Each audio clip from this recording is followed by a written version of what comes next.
नमस्कार जी। आपने अपना बर्थ डिटेल मुझे दिया था 13 दिसंबर 1959 और आपने इसका शुद्धिकरण कराया था, किसी से जन्म का समय निकलवाया था, उन्होंने आपको जन्म का समय वगैरह बताया। मैंने फिर इसको अपनी परिधि में चक्कर देखा कि भी क्या स्थिति है, जो आपको बताया गया है क्या वो ठीक है या नहीं।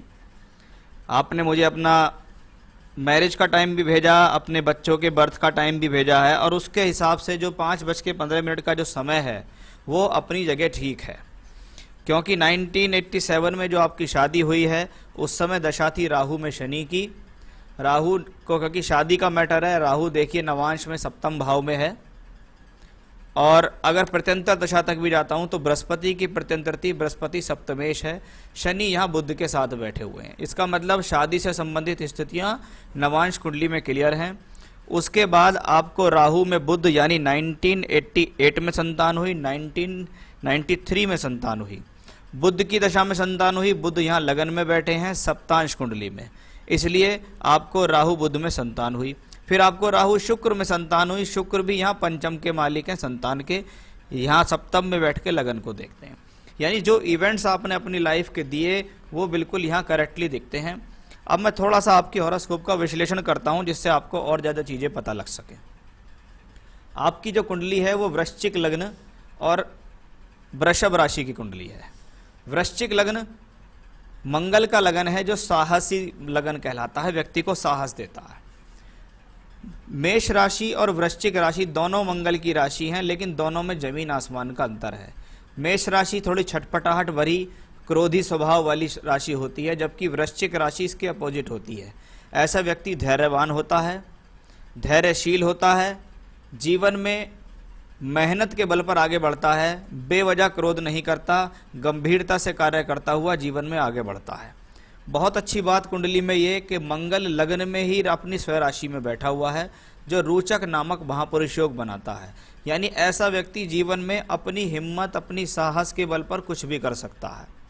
ऐसे लोगों के भीतर बहुत अच्छी पेशेंस पावर होती है, कैचिंग पावर होती है, हिम्मती होते हैं, परिस्थितियों से लड़ने वाले होते हैं। कुल मिला के ये कॉम्बिनेशन बहुत ही अच्छा, इसमें कोई भी संदेह नहीं है। साथ में बैठा है बुध। बुध कौन है? अष्टम और एकादश का मालिक। अष्टम के कारण कहीं ना कहीं ऐसे लोगों को भूमि, जमीन, जायदाद का सुख सहयोग पैतृक रूप से मिलता है, यानी आपको कहीं ना कहीं पारिवारिक रूप से भी सपोर्ट मिला। वहीं एकादश का मालिक है, अपनी दशा अंतरदशा में लाभ देगा। बहुत अच्छी बात यह होती है कि बुध जब लगन में बैठा हो तो ऐसा बुध दिग्बली कहलाता है। सही समय पर सही निर्णय लेना, सही सलाह देना, सही बात बोलना, ऐसे लोगों को बड़े अच्छे तरीके से आता है। साथ में मंगल है, मंगल बुध का योग अगर इस प्रकार से बनता है तो व्यक्ति की बुद्धि बहुत तेज होती है। वो सामने वाले व्यक्ति से बात करते समय उसको पहचान जाता है कि ये व्यक्ति कहाँ है, किस कैटेगरी का है, मुझे इसके साथ काम करना चाहिए या नहीं। इस प्रकार की कैचिंग पावर ऐसे लोगों में देखी जाती है। लगन में एक और सुंदर स्थिति बृहस्पति की, धन भाव और पंचम भाव का मालिक। धन भाव का मालिक लगन में है। ईश्वर की कृपा है आपके ऊपर, आपके पुण्य कर्म के द्वारा आपको जीवन में सुख सुविधाएं मिलेंगी। आप लोगों के लिए भी जीवन में स्वयं कल्याण के कार्य करेंगे। बृहस्पति जब लगन में हो तो ये भी दिग्बली होता है, विवेकशील व्यक्ति है। ये व्यक्ति व्यापार के अलावा सामाजिक समझ रखता है, अच्छी सूझबूझ, अच्छी बुद्धि रखता है। उसके हिसाब से व्यक्ति को जीवन में सुख संपत्ति भी प्राप्त होती है, साथ ही साथ संतान का सुख सहयोग मिलता है। संतान जीवन में पिता को सहयोग देने वाली होती है, इसमें भी कोई संदेह नहीं है। और चौथा प्लेनेट लगन में है सूर्य, दशमेश, दशम भाव, कर्म का भाव। कर्म का मालिक जब लगन में हो तो व्यक्ति को वर्कहोलिक बनाता है। व्यक्ति कब कैसी भी उम्र में हो लेकिन व्यक्ति काम करना नहीं छोड़ता। व्यक्ति के जीवन में लगता है कि हाँ मुझे काम करना है, अगर कोई नहीं भी उसके साथ तो वो खुद काम में जुट जाएगा। इस प्रकार का मेहनती होता है। जब लग्न में बुध, मंगल, बृहस्पति, सूर्य का इतना सुंदर राजयोग बने तो इसको कहते हैं व्यक्ति को जीवन पर्यंत सुख साधन मिलेंगे, लक्ष्मी की कृपा मिलेगी। परिस्थितियां कैसी भी आती रहें लेकिन हाँ व्यक्ति कर्म करता रहेगा, ईश्वर कृपा से उसे सब चीज प्राप्त होती रहेंगी। शनि को देखिए, तीसरे और चौथे घर का मालिक है, चौथे घर को वापस देखता है। हिम्मती हैं आप, साहसी हैं, दृढ़ निश्चयी हैं, आपने जो बात बोल दी, जो वचन आपने दे दिया, उस वचन को आप पूरा करते हैं।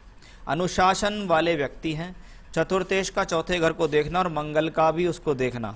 व्यक्ति को भूमि जमीन जायदाद प्रॉपर्टी परिवार से भी मिलती है और अपने बल पर भी वो इस प्रकार की चीज़ें बनाता है, इसमें भी कोई संदेह नहीं है। तो ये बहुत अच्छी स्थिति यहाँ मुझे दिखाई दी है।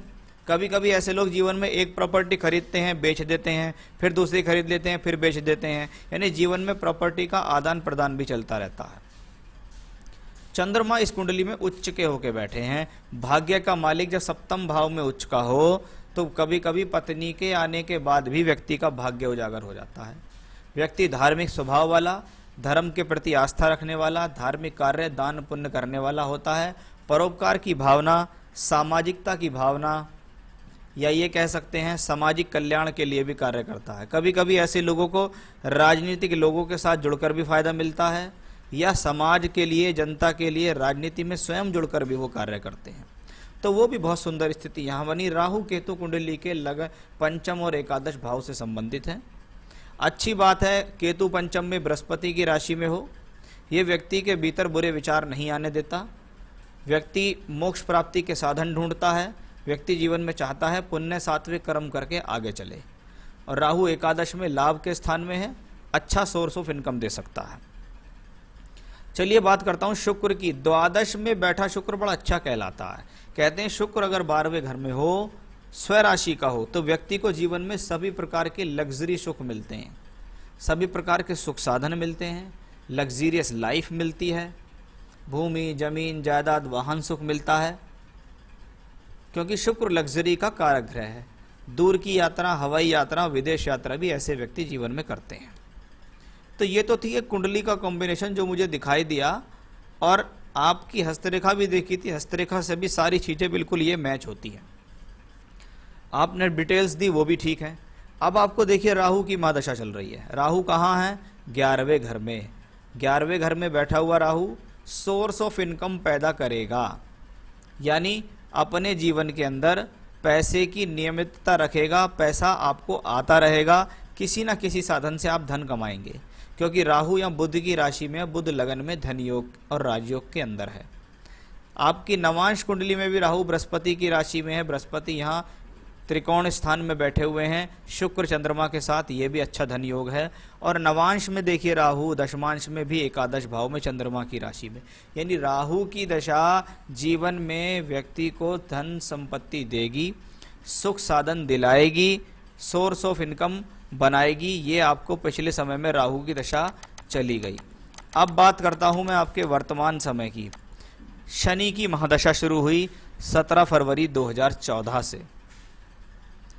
17 फरवरी 2014 शनि दूसरे घर में, धन भाव और एकादश भाव से शनि का संबंध है।